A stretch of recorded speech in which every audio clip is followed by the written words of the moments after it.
Hello everyone, welcome back to your channel. This is Tamanna and hope so you all are doing great and preparing well for the exam. So the video is regarding English section, mains actually, and so many of you are asking about the different section. It's just like someone was asking about GA section and someone was asking about the reasoning, critical reasoning especially. तो मैंने सोचा है जो subjects हैं उन पे different according to need आप देख लेना, तो क्योंकि एक में सारी इंक्लूड करूँगी चीज़ें तो मैसअप सी हो जाएंगी और बहुत लंबी वीडियो हो जाएगी, तो स्ट्रेच नहीं करते हैं ज़्यादा.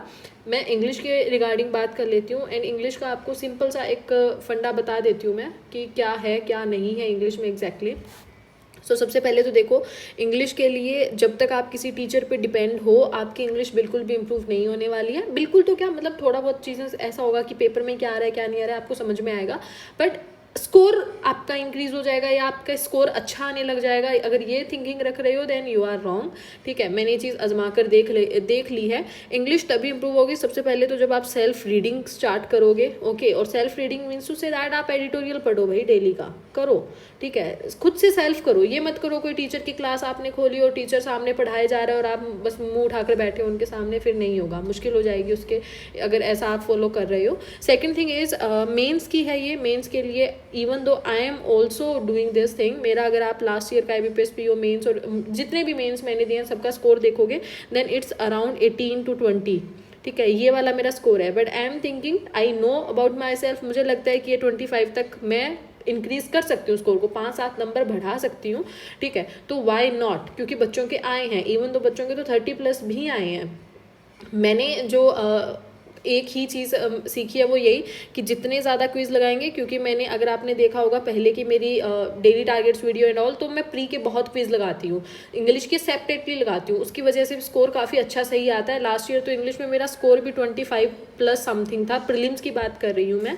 तो इस बार मैंने यही सोचा है कि मेंस के इंग्लिश के अलग से रोज लगाऊंगी मैं, नो मैटर मैं फुल लेंथ लगा पा रही हूँ नहीं लगा पा रही हूँ. ठीक है, मैं कहीं से क्वेश्चन कर रही हूँ नहीं कर रही हूँ, इंग्लिश का जो मेंस का क्विज है वो लगाऊंगी ही लगाऊंगी. नाउ मैं मेरा टारगेट क्या है वो भी आपको बता देती हूँ. अभी मैं क्या सोच रही हूँ, जैसे यहाँ पर आप बैंकिंग सेक्शनल ओल्ड वाला है ये, क्योंकि इसमें टॉपिक टेस्ट में जब टॉपिक सेक्शनल में वैसे जा रहे हैं ना, तो यहाँ पे देखो प्री का है, यहाँ पे भी प्री का आपको दिख रहा होगा, मेंस का दिख रहा है, और यहाँ पे आपको अगेन क्वांट का भी प्री का ही दिख रहा है, मेंस का नहीं दिख रहा है. तो सेक्शनल ओल्ड वाले में अगर अपन जाते हैं ना, तो यहाँ पे clerk mains English here you can see, और उसके बाद में PO मेंस इंग्लिश दोनों आपको दिख रहे होंगे. क्लर्क मेंस इंग्लिश में मैंने 4-5 पहले कोई अटेम्प्ट किए होंगे, here you can C 15th और पहले 4, और इवन दो फर्स्ट दो तो अटेम्प्ट भी नहीं किए मैंने, डायरेक्ट मतलब सबमिट करके कर रखे हैं, हूँ मैं बेवकूफ़. और फिर उसके बाद में PO मेंस इंग्लिश वाले में तो एक भी नहीं है, तो 8 मॉक ये हो गए हैं. और अपने पास अगर मैं बात करती हूँ, कहाँ गया,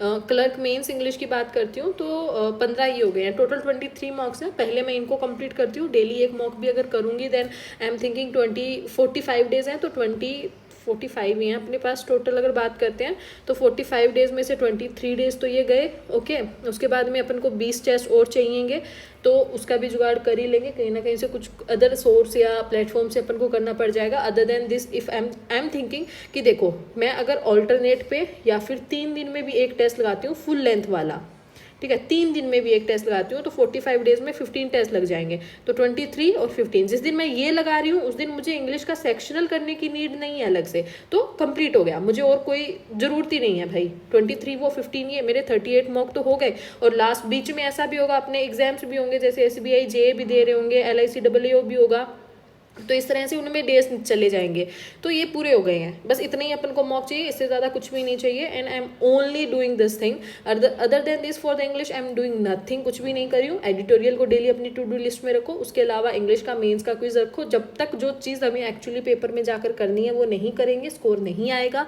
एंड ये हो चुका है. ठीक है, so this is all about the English section for the mains specially. And other than this if have any doubt then comment below. And बाकी रहा करंट अफेयर के रिगार्डिंग, तो देखो मेरी कुछ खास इतनी है नहीं, लेकिन हाँ एक्सपीरियंस है थोड़ा, मैं आपको गाइड कर सकती हूँ. जस्ट लाइक कि मैं पहले करती थी कि प्रीलिम्स का रिजल्ट आने के बाद मेंस के लिए मैं सिर्फ 10 दिन में ही करंट अफेयर करती थी, तो उसमें भी 9-10 स्कोर हो ही जाता था. तो मैं आपको बहुत ऐसे फिक्स सा सोर्स बता दूंगी कि यहाँ से करने के बाद भी अगर आप just if you want like 12-15 marks, तो आपका वो वहाँ से बन जाएगा अगर आप अच्छे से और डेडिकेटली वो चीज़ें भी कर ही जाती हो. तो अदर देन दिस मैं फुल आउट ऑफ आउट ऐसा कुछ भी मैं नहीं कर रही हूँ, क्योंकि इतना मुझे पता होता तो मेरे भी आ ही जाते.